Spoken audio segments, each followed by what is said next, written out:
بسم الله والابن والروح القدس الاله الواحد امين. تحل علينا نعمته وبركته من الان والابد امين.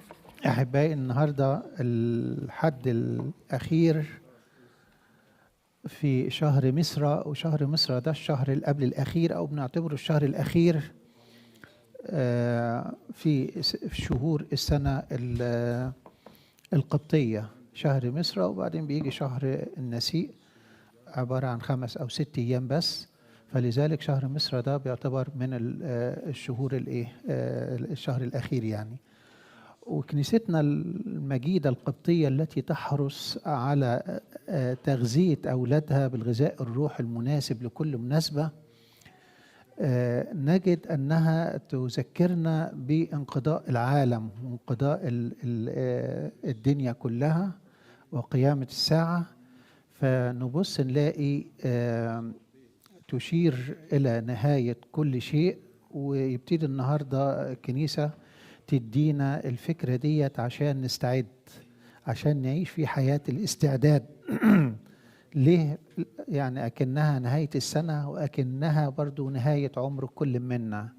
الواحد كده ما بيجي كده خلاص يكبر، وأكن خلاص الحياة الأبدية على الأبواب، يبتدي يستعد استعداد روحي كويس. فتذكرنا الكنيسة بهذه اللحظة، وخاصة إن الساعة ربنا نفسه قال ما يعرفش الساعة دي حد أبدا، لأن الساعة دي مخفية عن الكل. فالوقت يعني القيامة الأخيرة يعني، ولكن أعطى الرب علامات، والعلامات ديت اللي هي بتاعة الأيام الأخيرة وبتاعة انقضاء الدهر. أقول لكم إن معظمها اتحقق، يعني مش هنقول إن كده، زي ما هنشوف دلوقتي إن في حاجات كتيرة خالص حصلت في الأيام بتاعتنا دي أو قبل كده بشوية، وإحنا فعلا بنبتدي زي ما بيقول الآباء في مبتدأ الأيام الأخيرة، وبعض بيسميها في مبتدأ الأوجاع. وإنجيل هذا اليوم يا أحبائي نجده من إنجيل معلمنا مرقس، بيكلمنا عن حدثين كبار قوي.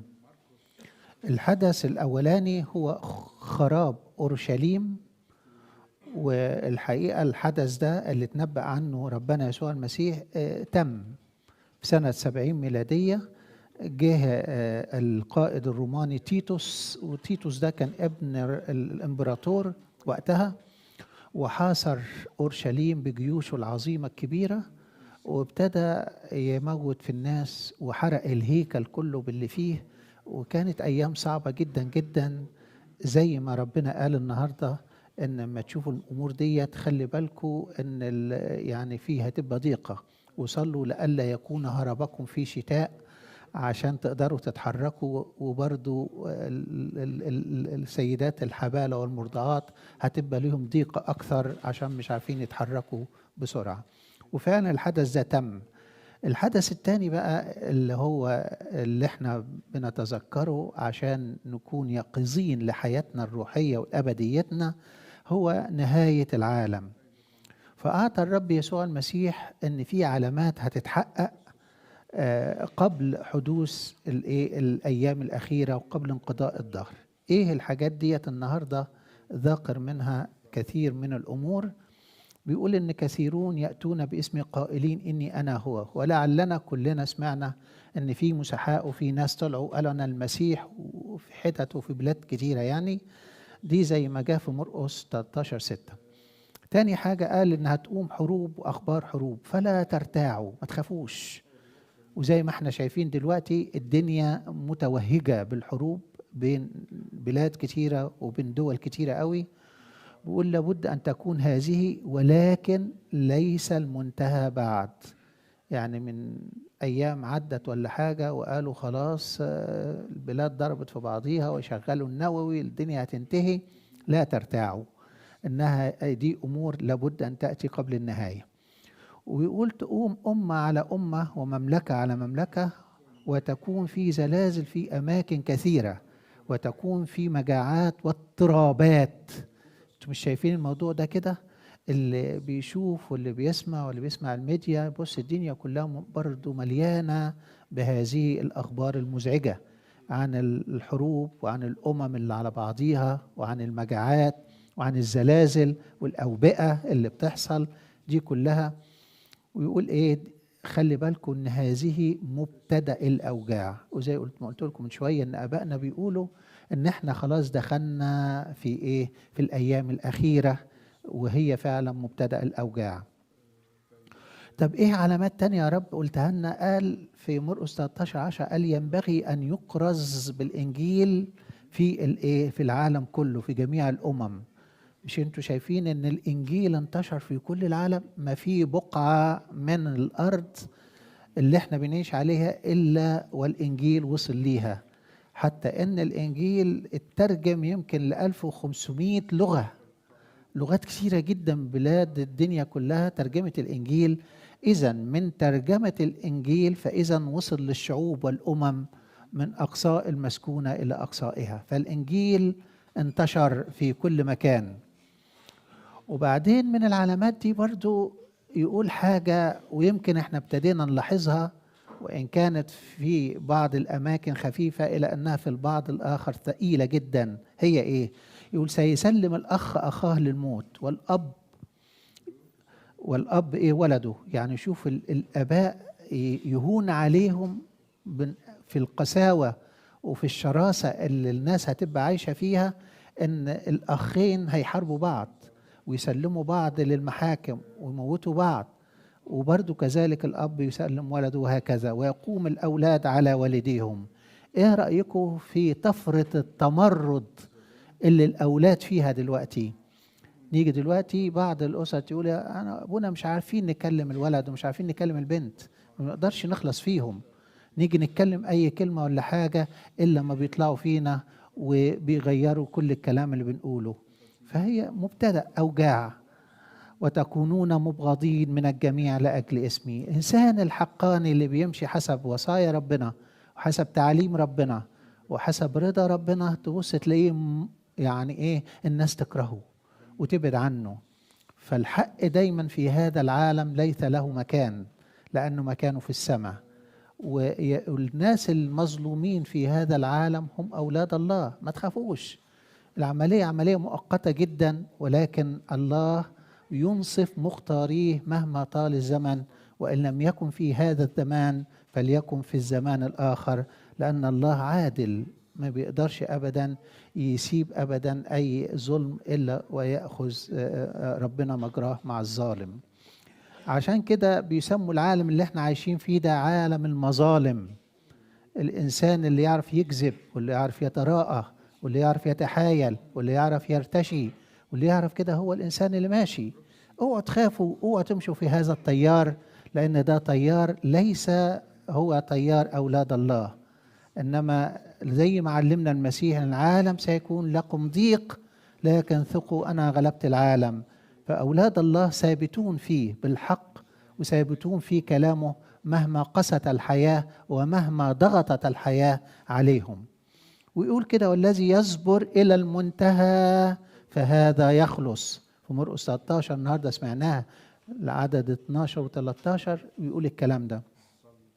يعني بيطالبنا ان احنا في كل ضيقتنا نصبر، في كل ألمنا نصبر، وما نتزعزعش عن المبادئ اللي ربنا حطها في قلوبنا وفي حياتنا. وقبل الضيقة العظيمة الحقيقة أحبائي في حاجات تانية، إن إيمان اليهود ونهضة الكنايس زي ما احنا شايفين النهضة في كل الدنيا. تفتح الفيسبوك ولا اليوتيوب ولا أي حاجة، تجيب كلام وتجيب عظات وتجيب أقاويل كتيرة جدا. انتشار نهضة روحية. ما فيش حد حتى لو بعيد عن الكنيسة ولا في أي مكان ما بتوصلوش كلمة ربنا، إنما هو ده الزمان الأخير. وبعدين بعد شوية هيظهر الوحش والارتداد وعودة أخنوخ وإيليا. دي علامات برضو من علامات الساعة. ولكن في الضيقة العظيمة دي بقى اللي هتبقى أيام صعبة جدا جدا جدا. ويقول عنها كده ربنا ولو لم يقصر الله تلك الأيام لم يخلص جسد. شوفوا قد ايه حتى الناس المؤمنين اللي عارفين ربنا وماسكين في ربنا وثابتين في ربنا يترجوا ويتزعزعوا. ليه؟ لأن هيبقى في آيات وفي حاجات كاذبة. طبعا الأنتي كريست لما هيظهر هيعمل آيات كثيرة جدا ويعمل معجزات ويبقى له سلطان سيجلس في الهيكل. يعني حاجات كتيرة، مناظر تخلي الناس كلها ممكن تشت وتتعب، فهتبقى يعني فعلا ضيقة عظيمة جدا. وسيقوم مسحاء كذب كثيرون وأنبياء، ويعطون آيات وعجائب ويضلون ولو أمكن المختارين أيضا. أما الناس يشوفوا، تعالوا كده شوفوا، قولوا في البلد الفلانية مش عارف ظهر ايه، تبص تلاقي الناس طارت وجريت عند الظهور. ده في بيت من البيوت صورة فيه بتنزل زيت، اجري كربس على البيت واملى الدنيا. ايه ده؟ الناس بقت بتجري على ما تراه، انما الايمان الراسخ، ما احنا واثقين ان ربنا معانا، واثقين ان الله معنا على المذبح كل يوم. هذا هو عمانوئيل إلهنا، هذا هو خبز الحياة. اللي بيؤمن هو إنسان راسخ، وعارف إن العذراء موجودة والملائكة موجودين حوالينا والقديسين بيحمونا وبيشفعوا فينا، وعارفين إن المسيح اللي احنا بنتناوله ده حقا هو جسد ودم عمانوئيل إلهنا. يبقى إيه بعد كده؟ إنما لسه برضو الناس بتجري وراء أي إشاعة ولا أي حاجة، لأن يقول كده إن ما هيبقى في آخر الأيام هيبقى في آيات كاذبة كتيرة يضلل فيها عدو الخير الناس حتى لو أمكن المختارين.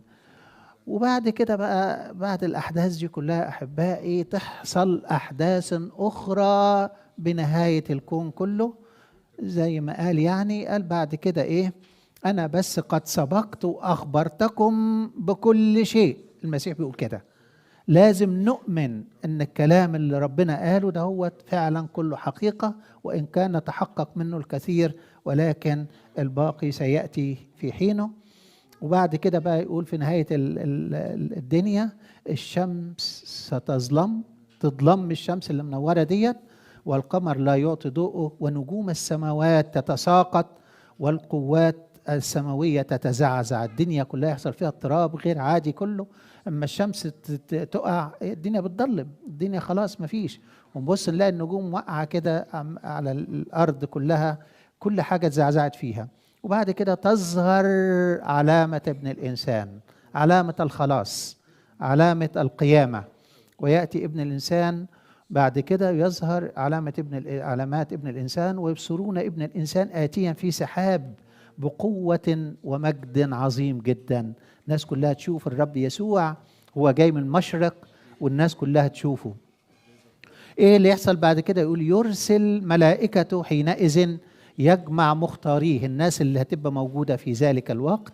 يبعت الملائكة ينقي من الأرض الناس المختارين الثابتين اللي هم عدوا هذه الأوجاع كلها، ويجمعوهم من أقصى الأرض إلى أقصى السماء.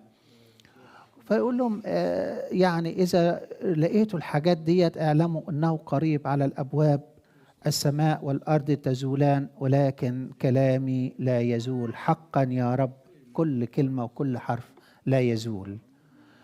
وبعد كده الإنجيل بقى يكلمنا أن ربنا قال إيه بعد الأحداث دي كلها، ونحن بنتذكر نهاية الحياة، أيضا نتذكر حياتنا الأرضية، كل واحد في وقته، زي ما ربنا عامل لكل واحد خط حياة. ربنا بقى بيوصينا في الإنجيل بتاع النهاردة 3 مرات يقول اسهروا. 3 مرات. الآية الأولى في 13:33 بيقول انظروا اسهروا وصلوا، ادي أول آية، لأنكم لا تعلمون متى يكون الوقت. تاني حاجة الآية الثانية في مرقس 13:35 يقول اسهروا إذن لأنكم لا تعلمون متى يأتي رب البيت، أمساء أم نصف الليل أم صباح أم صياح الديك أم صباحا، أي وقت. ودي الحقيقة برضو معاني تدل على أنهم 4 أقسام الليل مع النهار، يعني أن ممكن يجي ربنا في أي وقت لأي إنسان. إنسان نهار ما ربنا يقول له يا فلان تعالى، خلاص انتهى عمره. ممكن يبقى في بداية عمره، ممكن يبقى في مرحلة الشباب، ممكن يبقى في مرحلة الرجولة، ممكن يبقى في مرحلة الكهولة، أو يكون إنسان كبير. في أي مرحلة هيأتي ربك يجي يلاقيك سهران. وهنعرف سهران يعني إيه. سهران. والآية الثالثة اللي هي مرقس 13:37 يقول ما أقوله لكم أقول لكم، بيوصي التلاميذ يعني، أقوله للجميع اسهروا. إيه يا رب عايزنا إيه؟ نسهر.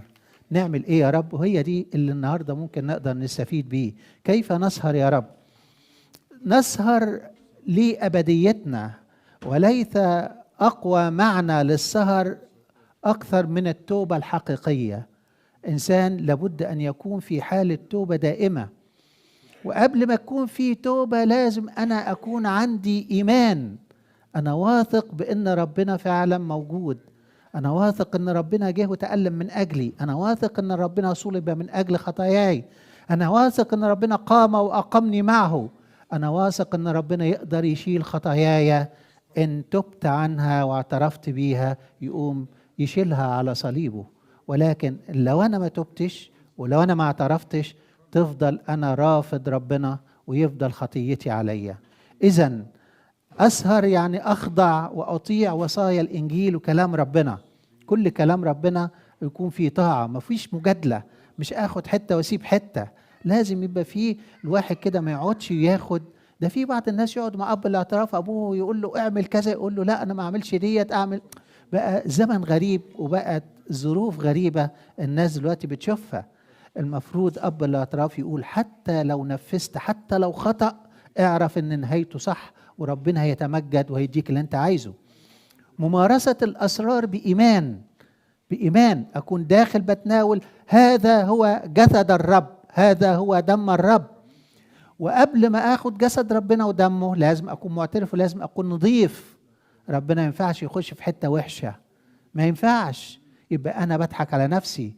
من يأكل جسد ابن الإنسان ويشرب دمه بدون استحقاق يكون مجرما في جسد الرب ودمه. هو ده كلام الإنجيل، ما أخدش حتة وأسيب حتة. يبقى إيه الموضوع؟ يبقى لازم ليا من سر التوبة والاعتراف أطلب التوبة بلجاجة وإيمان كل الأوقات، ويكون في داخلي اعتراف داخلي قبل ما أروح لأب الاعتراف. أقول أنا فعلا يا رب أخطيت، أنا ضعيف، أنا حسدت، أنا غرت، أنا زنيت، أنا فكرت، أنا مديت إيدي على حاجة مش بتاعتي، أنا اتكلمت كلام أقول أنا يا رب المخطئ. مش أروح زي ما بنشوف دلوقتي معظم الحاجات نروح نبرر أنفسنا قدام أب الاعتراف، ده الظروف وفلان اللي عمل وفلان اللي عملت. بص نلاقي فين الاعتراف؟ فين الندامة؟ فين ان انا بوقع على نفسي قبل ان يوقعوا عليا؟ فهي ديت النقطة. ترك الخطايا الفكرية والقلبية والفعلية، ان يكون لكل واحد اب اعتراف بيختاره وبيشوف حكمته ويصدقه ولا يخالف كلامه. عدم التفاوض في وصايا ربنا مهمة قوي. دي حاجات بسيطة عشان وقتنا، فلا بد لنا ان احنا نخلي بالنا. التوبة الحقيقية كل شوية قبل حتى ما تروح يكون عندك ميعاد أب اعترافك وميعاد بعيد شوية ولا حاجة، دون ما أنت ماشي توبني يا رب فأتوب. نقي قلبي يا رب، نقي أفكاري، أعطيني يا رب أن أفحص نفسي جيدا لئلا يكون مختبئ فيا شيء ضد كلامك وضد وصاياك. ربنا يدينا كلنا حياة السهر ويتمجد فينا، له المجد الدائم في كنيسته من الآن وإلى الأبد آمين.